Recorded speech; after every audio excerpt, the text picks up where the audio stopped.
Yeah, so let's get this interview going. So we are having a conversation following up about discovering a hidden gem in Dayton, Ohio, right down the street from where you live, which leads us into my first question. Tell me about where you live and describe it in a way that the listeners can experience it with their senses, see it, feel it. Absolutely. So I live on the west side of Dayton. I live on the side of Dayton where, most people are afraid to come for whatever reason. Maybe it is because it's the black side of town, if you will. But it's always been that way, even when my grandparents was living. But where I live at, it is warm yet gritty. There's culture. It is quiet yet loud. The residential part of 3rd Street, where I live at, is quiet. Nobody bothers anyone. We stay to ourselves. My neighbor actually borrowed sugar before. But then the noisy part of it is because it's a main street, so cars are constantly going up and down, and you hear the ambulance. But yeah, that's how I would describe it. It's like a loud, quiet hybrid, if you will.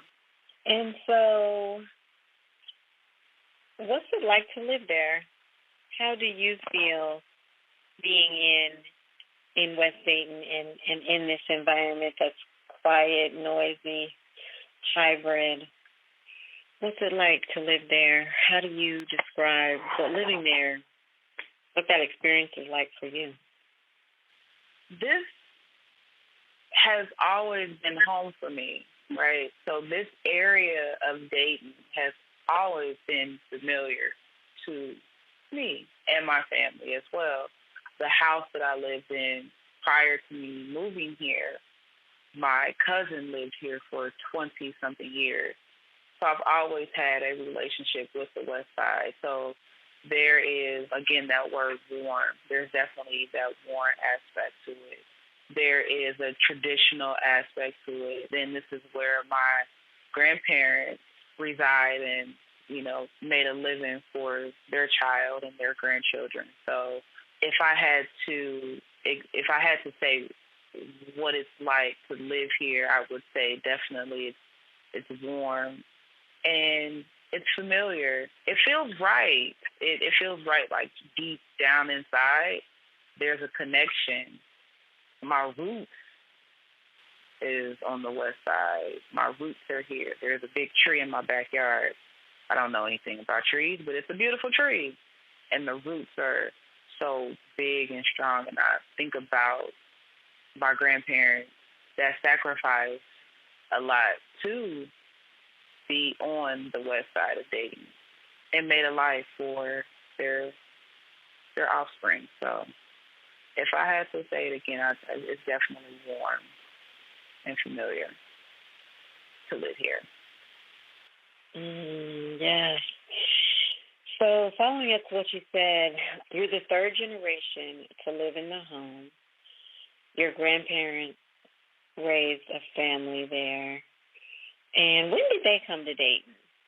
Where they came from and why they came here, your grandparents? Yeah, I think my grandfather, he probably got here like maybe the early 40s.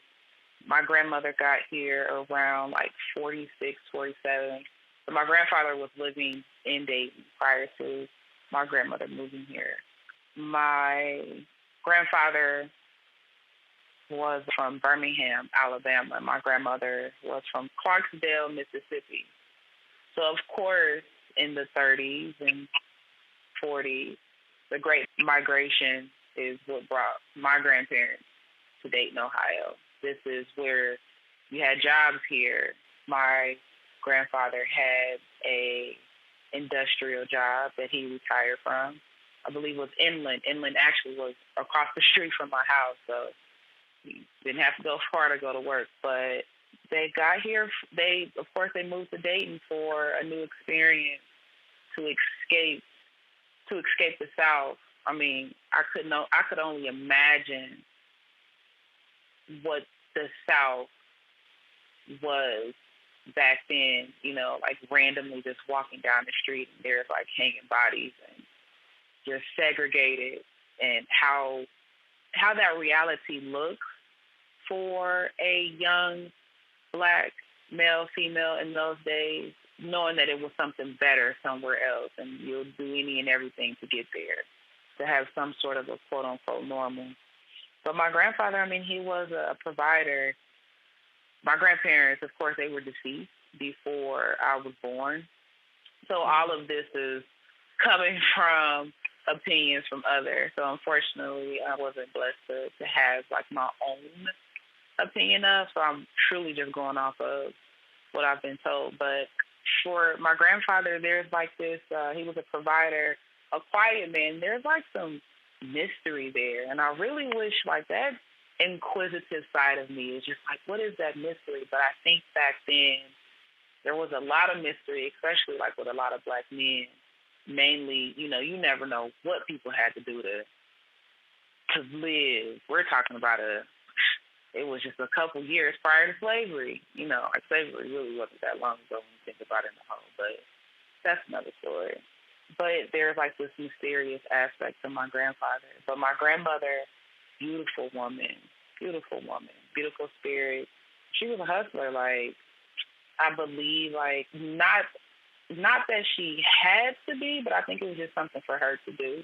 She had, like, a lot of energy, a lot of nervous energy. So she was always doing something, whether if it was playing music and cooking and having people over and they buying dinners or cooking pies or mopping the floor. Like, she was always doing something, being a mom, being a grandmother, washing the house down. Like, she would probably be so mad at me if she was to see, she's like, girl, I used to power wash the front of the house. Well, I ain't doing that. So here we are today. But, yeah, that's where they came from. That's why they came to Dayton. And that's a little bit about them, you know, one little nutshell. Yeah. So do you know how old they were when they came? Let's see. I would say probably maybe about like in their 20s. My grandmother was born in 1914. So some, you know, in her 20s, and my grandfather was, somewhere in their 20s. Somewhere in that area. Yeah. Do you know where your grandfather was born? It was definitely in the 1900s, that's for sure. Let me see if I can figure that out real quick. That is a shame. I don't know what year he was born. I think it was in 1912. Or was it 1911? It was, oh my goodness, was it 11 or 12?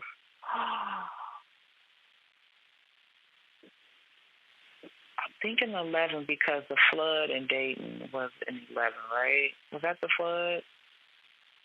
So I'm thinking 19. So my grandmother was born in 1914, and he was born in 1911. Okay. And then, to be honest, like that mysterious side, there's really, like, there's no record of my grandfather prior to, like, Dayton. So who knows if that's even the right year? Who knows? Because, I mean, back then, you could literally, I don't want to say be anybody you wanted to be, but they didn't really keep documents on things like that back then. It's just, you know, certain things just wasn't documented back then, and who knows why people were escaping the South. I'm sure I can, oh my gosh. But yeah. So you mentioned that you did not know them personally. So who told you the stories about them? My mom, my dad, my brothers, my sisters, elders in my family. So it's pretty much everybody has the same story about, you know, as far as who they were as people. But it's nothing like actually like knowing someone, having a conversation. But I still feel their presence so much, even somebody's presence in this house that I live in. This was their house, and I still feel them here. So, but yeah, that's where I got my pretty much the information is just from family. So tell me about when you say that you still feel them there. Is there anything particular that, you experience with your senses that lets you know, or is it more just like an inside feeling? Well, my grandmother passed away in this house. My grandfather passed away in front of the house. So there is a protection that I know surrounds this home. It's the root. You feel your ancestors.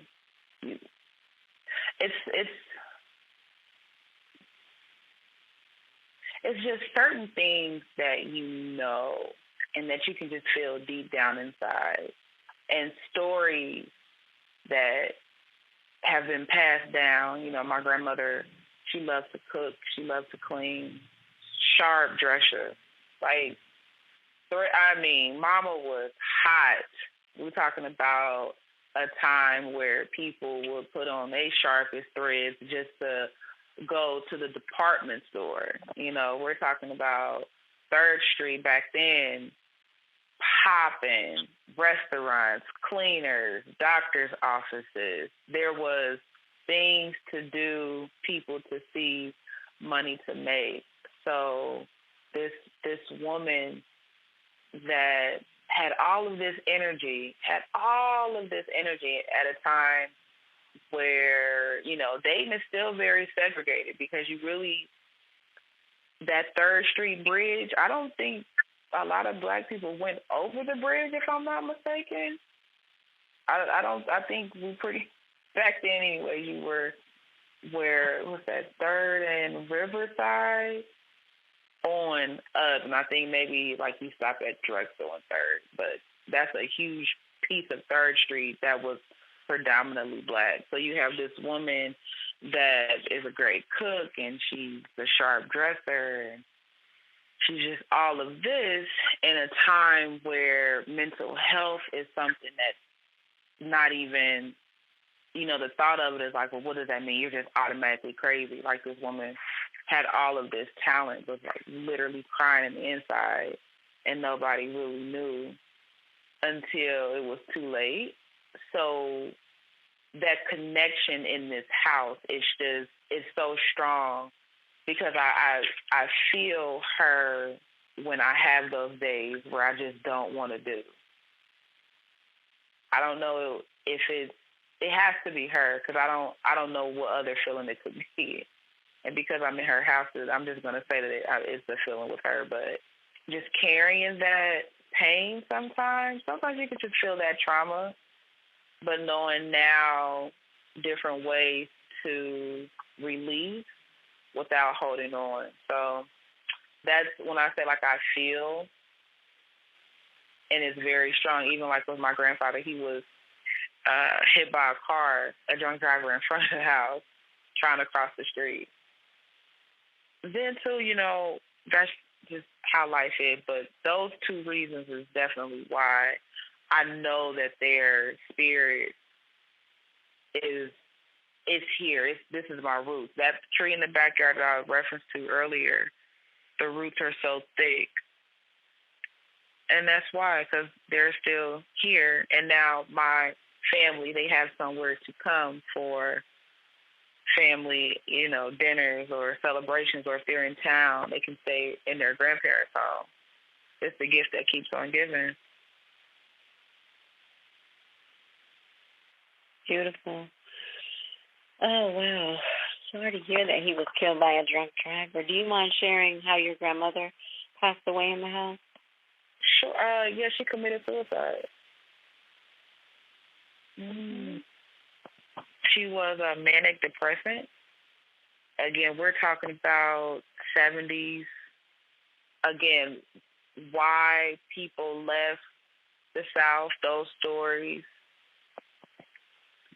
We're talking about the early 1900s, 20s, 30s. So the world looked very different, especially coming from the South. So Lord knows what happened to whatever. But she was hurting. She was hurting. And, I think her health she wasn't as quick to move. She wasn't able to do as much. We're talking about somebody that was a very sharp dresser, and those days became non-existent because she just didn't feel it anymore. And at that time, just not knowing what those cries for help, some Black people and this connection with having a therapist, that was almost frowned upon. Now it's so celebrated, which is beautiful. But I just wonder how things would have looked if it was more celebrated then. Would she have had a longer life? Who knows? But that is how she passed away. But two very tragic ways to die.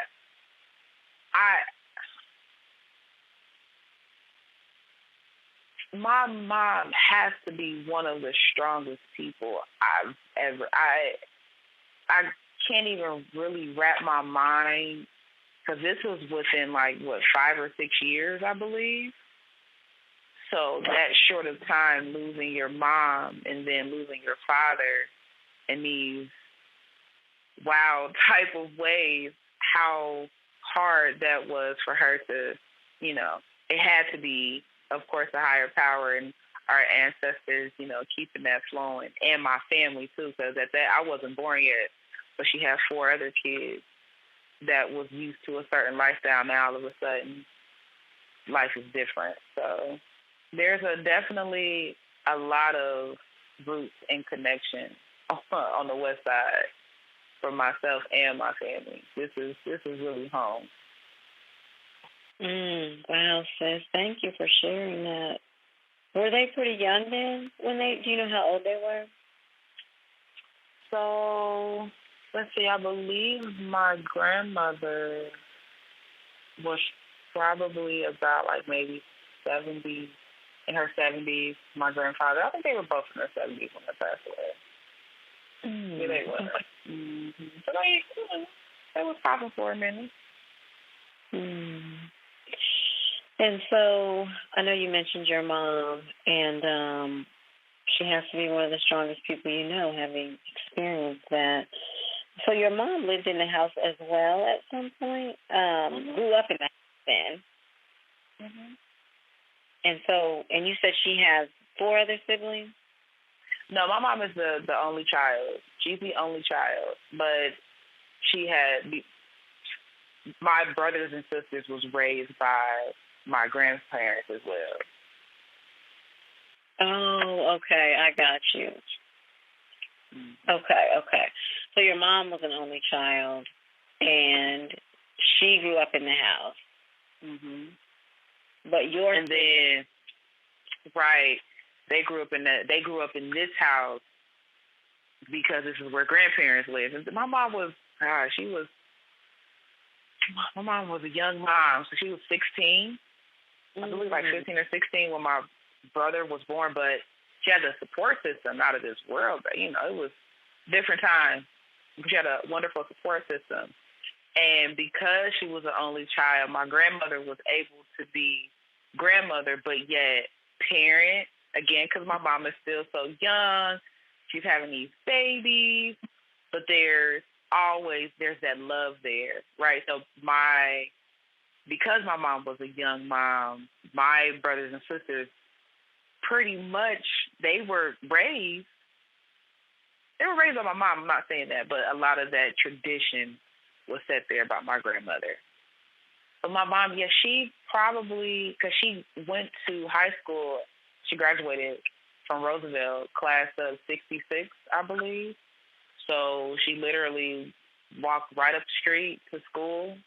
When she talked about 3rd Street, there was so much going on 3rd Street. There was theaters, and she said, there was any and everything that you could imagine. There was so much business on 3rd Street. She said there was a toy store called Punch and Judy, And my grandfather would take her there and buy her tea sets and whatever toy that she wanted. She was super spoiled. She said that on 3rd and Broadway, there was a veggie market, like a vegetable market. And 3rd and Broadway was just full of farmers selling vegetables and fruit, just an abundance. And I think about how even now you can find fresh fruit on the West Side. It's just not impossible to find. So how neat would that be to have 3rd and Broadway to just every I think she said it was every Saturday. They would just have this huge market. And on 5th Street, there was 2 theaters, Classic Theater and the Palace. Imagine today on the West Side having a theater. What? Oh, my goodness. It was black. This was the black side of town. So she said there was a record store, and the owner would broadcast his show every day at the record store. It was Gene by Jolly Berry. I think that's what she said. Gene by Jolly Berry. He would live record his show every day right from his record shop. So there was just a lot going on, a lot to do. The culture back then, it was probably so strong because, of course, this was the black side of town. And black people didn't have to go to Kettering to go to the grocery store or to find clothing. It was all on this side of town. So, we had everything that we needed, right? So when she explains what 3rd Street was, it was definitely busy, like how it is now, but just not just cars going up the street. It was actual money, a lot of money coming on this side of town. So for someone who may not be as familiar with the West Side, it wasn't always just, and the West Side is definitely there. It's a rebirth. It's definitely a rebirth. It's a gem city, of course. There's so many hidden gems on 3rd Street. It's crazy. But yeah, that's how she explains it. It's busy and black is beautiful. It was a movement. Everything was black. Everywhere, every corner you looked, it was black. You had your doctor's offices over here, cleaners, shoe stores, pizzerias. She said it used to be this place where she would hang out called the Sugar Bowl, and that's where all the cool kids would hang out at, was at the Sugar Bowl. There was a department store. I think she said it was close to Roosevelt, where the Roosevelt school is in the rec center, and it was called Reuben's Store. It was a department. If I'm not mistaken, this is where black people was given credit. This particular department store, Reuben's department store. That's where we got credit at to charge up our threads. Yes. So, wow. So what would you say, thinking about Dayton right now, what would you say is the best thing about where you live on 3rd Street on the West Side that used to be vibrant, but still there are some gems? What would you say is the best thing about where you live? The best thing, there's still that strong residential feeling. So we look after each other without, being overbearing about it, if you will. And I'm in the middle of the street changing. There's a library that's going to be built right across the street. So it's changing right before my eyes. So that's definitely the up of it. It's definitely, I feel very safe on the West Side. I've never had any issues. This is where my people are. So I think it's very cool. And I think it's very, very beneficial as well for me. Okay, so just to highlight there, today, actually, you came to a dancing and drumming class right down the street from your house. Right down the street. At McClendon Institute that you didn't know even existed. So tell me what that experience was like. That was probably, so I walked up 3rd Street to the Institute, this building that I've always noticed, just never knew what it was. Always noticed this building, never knew. Walking in and witnessing the dancers and the drummers, and this is what I come from. And I'm on 3rd Street where I come from. It was a surreal feeling. I still don't know if I have all of the words to explain how that felt, but it felt right. It literally felt like it felt comfortable. It felt that's where my ancestors was just surrounding me, all, that whole experience. But just to have such a beautiful gym right down the street from my house this whole time was just, it's amazing.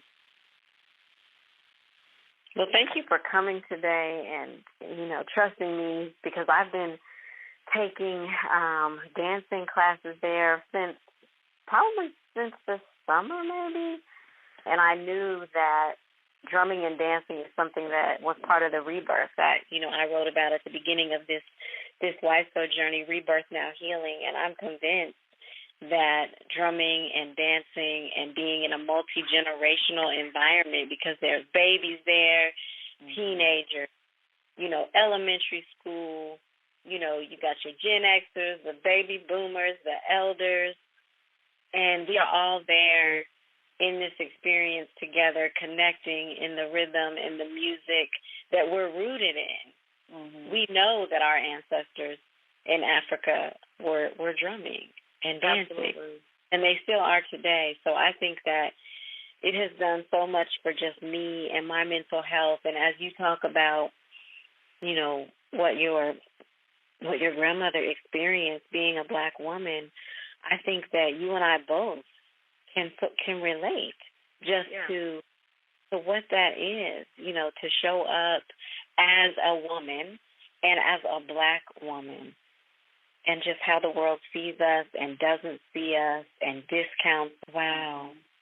Mm-hmm. It's like I said, being on the West Side, experiencing the Institute today, and being around that there's so many ages, and you have just everybody under one roof, and where it's the drumming and the dancing and the ceremony behind it. As I'm walking up the street, I literally felt like I just felt something protecting over, right? There's just like 360 almost by my grandparents being in this home, in this area, my grandmother walking up and down the street, because there are so many different businesses and so many different gyms at that time, and me walking down 3rd Street, and bam, here I am surrounded by family, rooted in my ancestors with the African drumming and the African dancing, and then leaving to go back home, and I'm still walking this path that, my family, my generations of family walked up just to get back to the resting place, which is, my home. It was just a different experience. Like, I don't know, it's almost like walking in purpose,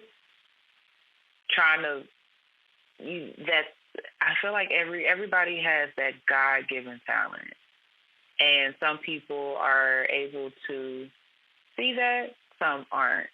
So just to be able to even go, and being a photographer too, sitting here, walking up 3rd Street, and then walking down 3rd Street, visiting the Institute, and being able to witness the African drumming and the dancers and just everybody that was under the roof today, it just felt right.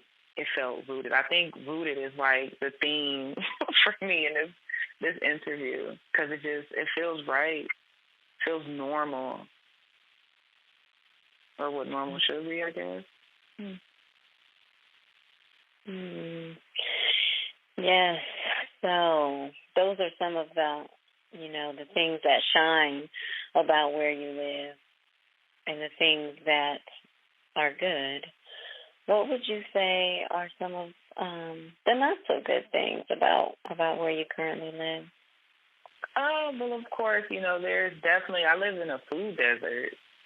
The only grocery store that we had closed probably about maybe 4 years ago. So it's a food desert. You can get access to fresh fruit, but I just can't walk out the door and say, there's an orange. A lot of people can. You have access to these dollar stores that sit on every corner, but a lot of them, they don't have fresh fruit and vegetables to choose from. You're definitely, being on the west side, a lot of times you get any stores, you get the not so great quality of things. So I think that's definitely a con. Another con, living on this perception that it's just like the hood, like, don't go over there, you're going to get robbed and shot because that's the west side. Like, what? No, it's this false narrative that is delivered by people that have no idea, or they just have this whatever it comes from. That's something else that's a con. It's just like any other neighborhood. It's just not a lot of development over here right now. But it's the Gem City, right? So there's always, it's going to change. That's just what happens. But don't go talking about it if you're not going to be a part of the solution, right? A lot of people, they have this, well, don't go over there because of this and that. Well, what do you think would be a good idea since you feel that strongly about it? I think those are probably like the two bad things for me anyway. Food desert and this crazy idea that this is just like the most terrible place to be in the city of Dayton or the state of Ohio. Is so far from the truth. It's so rich. It's a gem. It's a gem on the west side.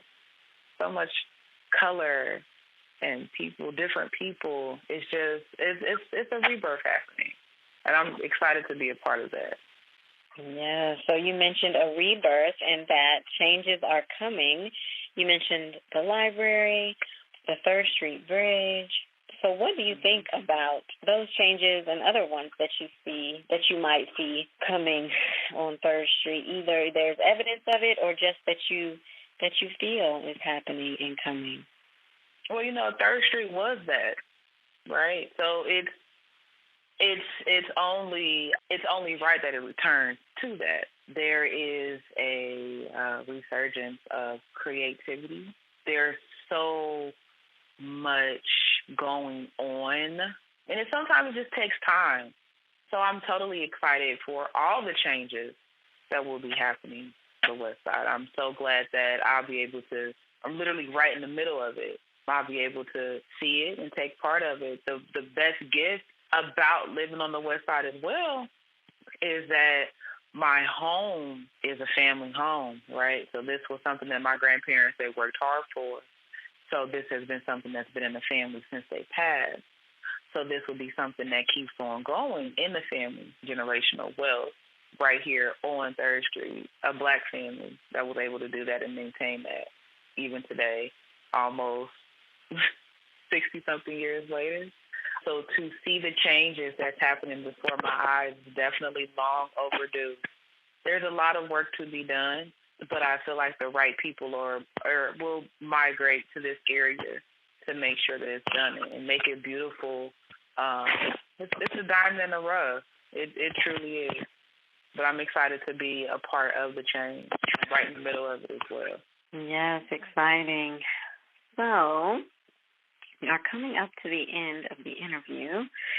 And so the last question, considering all that we've talked about, your feelings, your rootedness, the anticipation, the awareness, and the just confidence that it's going to return, there's a rebirth happening.